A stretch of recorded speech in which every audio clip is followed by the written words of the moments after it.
Om Namo Bhagavate Vasudevaya. Om Namo Bhagavate Vasudevaya. Narayanam Namaskritya Naram Chaiva Narottamam Devim Saraswatim Vyasam Tato Jayamudire Nashtaprayesha Bhadreshu Nityam Bhagavata Sevaya Bhagavati Uttam Shloke Bhaktir Bhavati Nashtiki. So, continuing with the discussion on Srimad Bhagavatam, first canto, 17th chapter, Punishment and Reward of Kali. Text 27 onwards.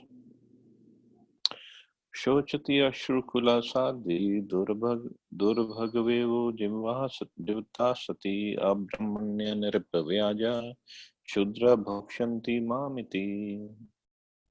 Now she, so this is Parikshit Maharaj is saying, now she, the chaste one, being unfortunately forsaken by the personality of Godhead, laments a future with tears in her eyes. For now she is being ruled and enjoyed by lower class men who pose as rulers. Purport. The Kshatriya or the man who is qualified to protect the sufferers is meant to rule the state.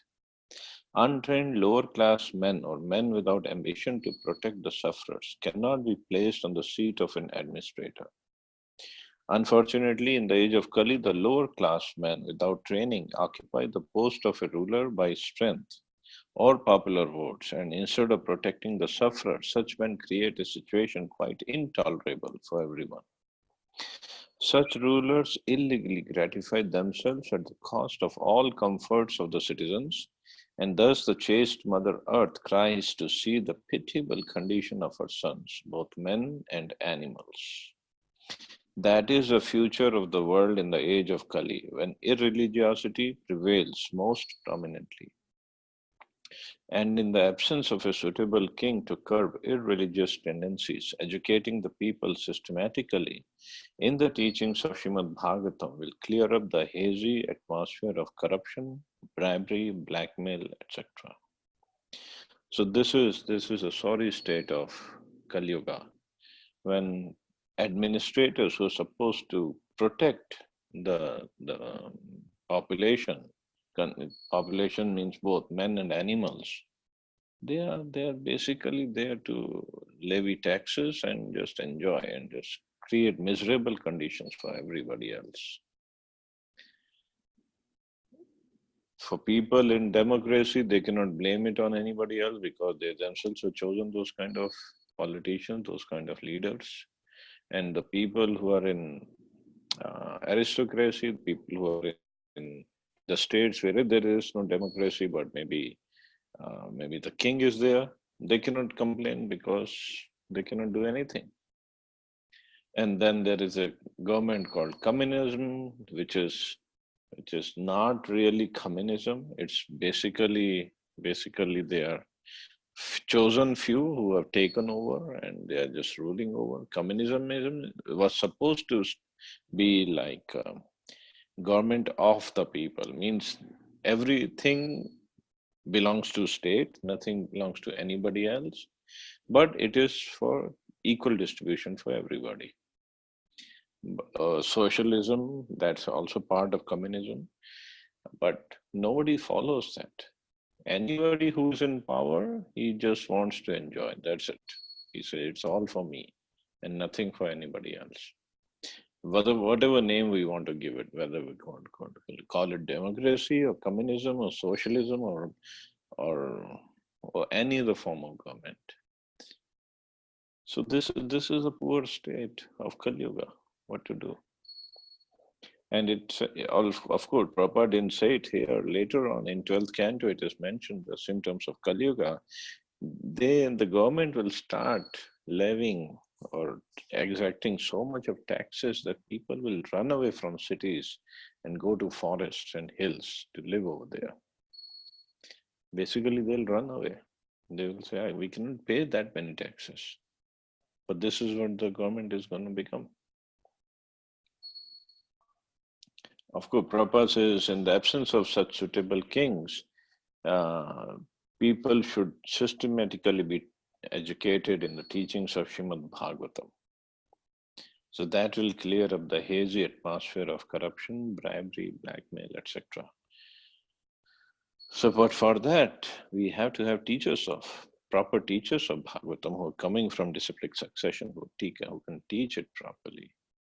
And especially if the leaders can be trained in Srimad Bhagavatam, in the philosophy, in the principles of Bhagavatam, then they can rule properly. But right now everything looks so dark. Text 28. Iti dharmam mahim cheva santvitva maharatha nishatamam adade khangam kalya dharma hetave. Maharaj Parikshit, who could fight 1,000 enemies single-handedly, thus pacified the personality of religion and the earth. Then he took up his sharp sword to kill the personality of Kali, who is the cause of all irreligion. As described above, the personality of Kali is he who deliberately commits all kinds of sinful acts which are forbidden in the revealed scriptures. This age of Kali will certainly be full of activities of Kali, but this does not mean that the leaders of society, the executive heads, the learned and intelligent men, or above all, the devotees of the Lord, should sit down tightly and become callous to the reactions of the age of Kali. In the rainy season, certainly there will be profuse rainfalls, but that doesn't mean that men should not take means to protect themselves from the rains. It's the duty of executive heads of state and others to take all necessary actions against the activities of Kali or the persons influenced by the age of Kali. Prabhupada gives nice example that just because it's Kali Yuga, we cannot just sit at home and saying, oh, it's Kali Yuga, we cannot do anything. Prabhupada gives the example of rain. If it rains, that doesn't mean we sit at home. We can take an umbrella, we can put on a raincoat and still go out and take care of our activities. So as executive heads of state and devotees and others, intelligent class, learned men, they all have their respective duties to perform, even if it is Kali Yuga.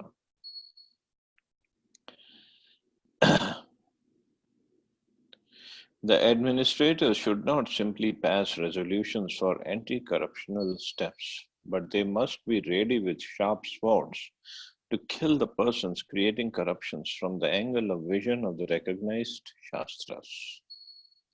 The administrators cannot prevent corrupt activities by allowing wine shops. They must at once close all shops of intoxicating drugs and wine and force punishment, even by death, for those who indulge in habits of intoxication of all description.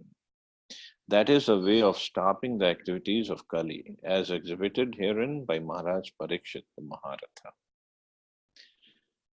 So that is one way, like the wine shops, closing all the liquor shops. Once when I was looking after this museum in Delhi Temple, so I had to go and meet the excise officer of Delhi because he also used to give exemption from entertainment tax. So we needed the entertainment tax exemption for the museum. So while speaking with him on his duties, because I was ignorant, I didn't know. I asked him, "What is this excise tax for?" So he looked at me. He said, "Swamiji, it's for drugs. So whatever drugs and liquor that is sold in Delhi, we put the tax on." I asked him, "How much do you get? How much is the income?" So he looked at it, he said, "You won't believe it. It's about 100 crore rupees per month." And I said, "How much is the excise tax?" He said, "It's about 8%. So I said, 8%. So means, then the calculations went on. So 8%, then I said, it's about like 1,200 crore rupees worth of drugs and liquor is sold in Delhi in a month. He said, yes. So it's about 40 crore rupees every day. You won't believe 40 crore every day. If suppose we take half and half, drugs and liquor, so it's 20 crore rupees of liquor is sold every day in Delhi. And I said, that must be what is reported. There must be so many outlets where they don't report. Obviously, they sell on cash. He said, yeah, yeah. So that much liquor, that much wine, liquor is sold every day in Delhi. That's in Delhi only, Delhi NCR. Forget about the rest of the country and rest of the world. So much of liquor is being sold, and liquor doesn't do any good to anybody except the person who is selling and making money, and the government who's taking tax on it. It doesn't do any good to anybody. It's not good for health. It's not good for our consciousness. It's not good for our environment. But still, people are so addicted to it, so much addicted to it. They cannot leave it. They cannot give it up. They're ruining their health, they're ruining their lives, they're ruining their money, they're ruining their relationships. And after drinking, I haven't seen a single person acting properly. They all act nonsensically after drinking. I don't know why they drink it. But the fashion is there, addiction is there, or the peer pressure is there. In Gurgaon, I know that like there are so many multinational companies, and the youngsters, they work at MNCs, and these youngsters, they come from different cities all around Delhi, nearby Delhi, or maybe a little far away, but smaller cities. So youngsters have come to Delhi, Gurgaon, and they're thinking they'll have a good life. First time away from the house, away from the clutches of the parents, and they are here in Gurgaon. And in these MNCs, the office parties, they serve hard liquor in office party. Even in America, nobody serves hard liquor in the office parties. Nowhere. Only beer and wine. But there, hard liquor is served. And peer pressure is there. Boss is drinking, so we have to drink. Here in America, nobody puts pressure on you for drinking.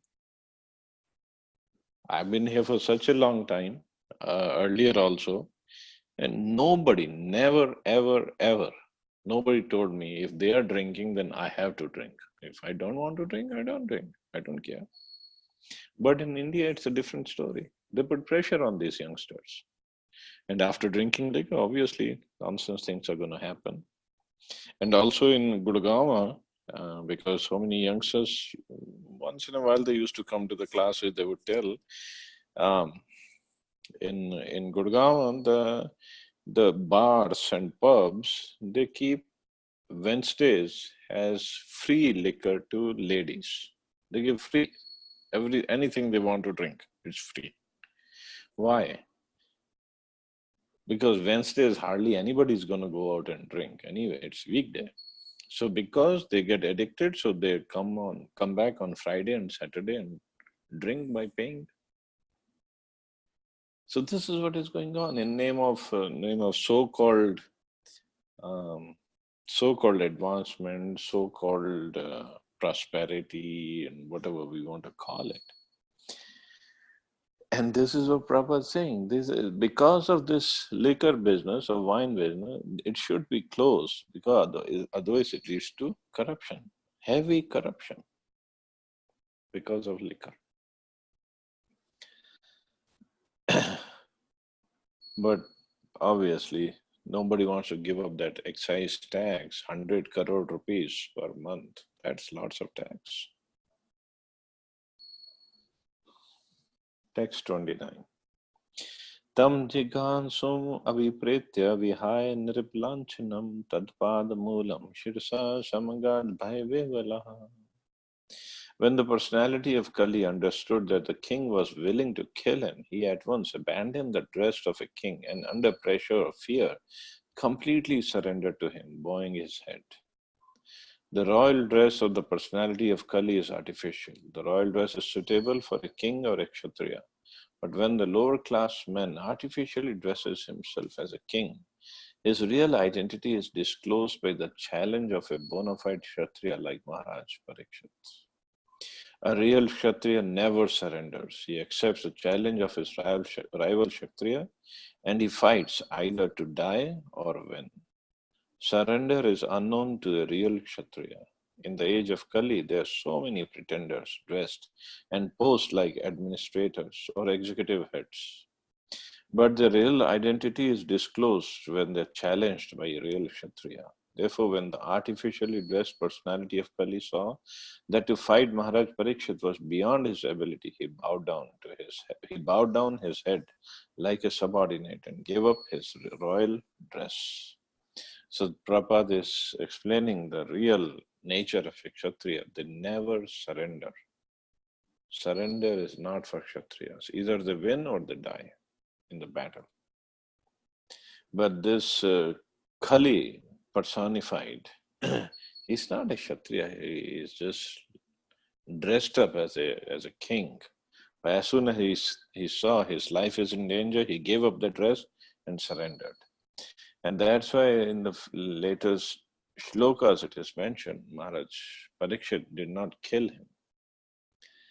So many times people ask, Maharaj Parikshit had the chance to kill Kali, why he didn't kill him? Well, he didn't kill him because Kali surrendered. He bowed down. He bowed before Maharaj Parikshit. So as a code of Kshatriya, he could not kill a person who has surrendered. So that's why Kali escaped. And of course, it was a time for Kali to rule. Kali's time was there. So Brahmaji's whole creation would have been gone crazy if Maharaj Parikshit had killed Kali. So that's also one of the reasons he did not kill Kali.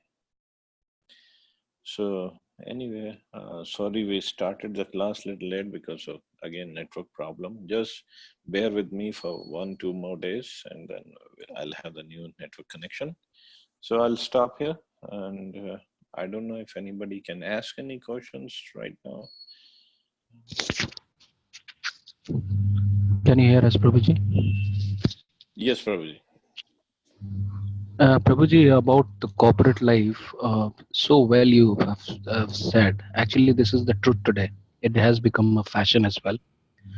Because I also work in a corporate, so I see this. The people, the newcomers who come from different cities, and they throw a lot of. The management throws a lot of parties, and these kids, or I call them kids because they're just the newcomers, and they join the parties, and and like it just once or twice they just get that habit of the pressurizing from the seniors or the managers. Come on, go ahead and have it. And I've seen myself, the big parties which is happening, and these kids which are just not even 30s, in their 30s or 25, they're just lying down on the floor. It happened. And I don't know what kind of fashion or what kind of trend it is today, and where we are going. There are no rules at all, though there are big MNCs have code of conducts, but they don't bother on these sites, and this is actually widespread everywhere in India. It's a big problem. And it's only in India, it's like that. Here, nobody forces you because if the person he goes to police, the person who is forcing, he will be behind bars. They know that because laws are so strict over here. But in India, it's gone crazy. Just blindly, we are trying to follow America, actually. The Delhi NCR is, much more this thing, and I don't think so the entire India, and Delhi NCR ने बहुत बुरा हाल किया हुआ है. I don't know about Bombay, Pune because so many MNCs, Bangalore, so many MNCs are there. I don't know the situation there. It must be same. People are saying.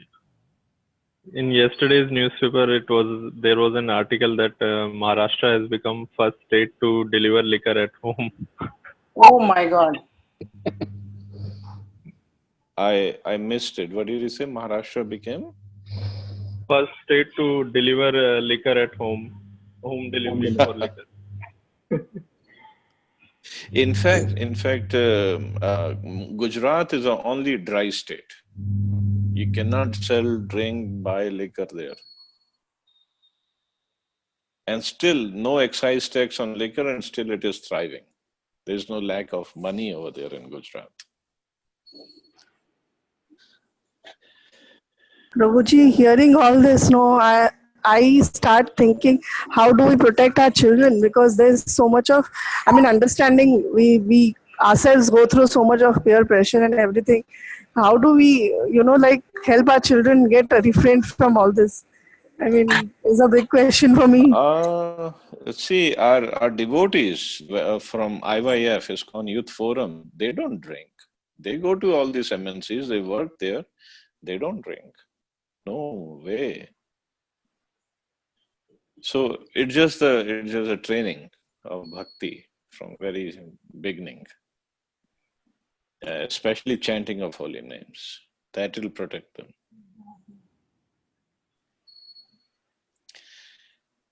And moreover, of course, I'm not a parent, but I have seen that when they become teenagers, they will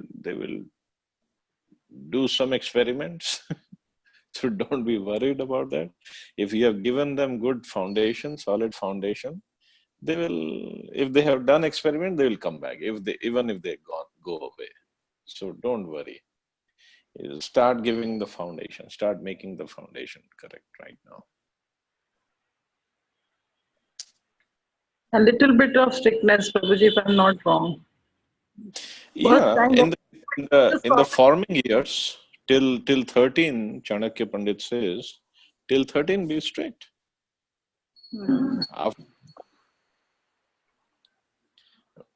But rest is up to your discernment, up to your judgment. You know the best. Who's there with the kids all the time, they know the best.